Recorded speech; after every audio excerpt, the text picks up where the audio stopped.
Money talks. How cell phones are transforming economies. Cell phones are one of the defining features of our time. Most of us probably can't remember how we ever lived without them. So how does the cell phone market affect global business?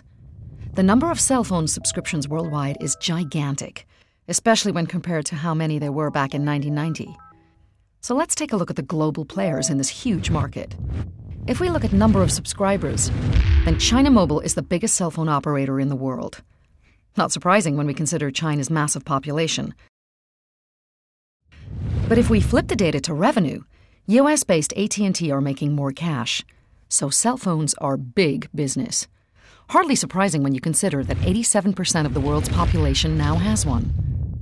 What happens when we break that number down by country? We can see that in 2000, the US was doing the most talking.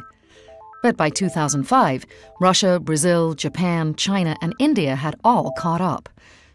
By 2010, China and India had taken over the US with more subscribers than anywhere else. So where is the market for business? The developed world is saturated. In fact, the average person has more than one cell phone. But if we're looking for new customers, we need to look to the developing world. The biggest growth market is in two of the world's fastest growing economies. China and India added more subscribers last year than all of the subscribers in the US put together. But if we look a little harder, we can see that only 74% of the population own a cell phone. So there's a massive opportunity for new customers here. Cell operators, are you listening? So what happens to world economies when more and more people get cell phones? In developing countries, cell phone adoption is closely linked to national wealth. In fact, an increase of 10% in cell phone adoption increases GDP by 0.8%. So the more people that get cell phones, the richer the country becomes. Let's take a look at Africa. We can see the picture varies massively between richer nations like South Africa and poorer nations like Senegal.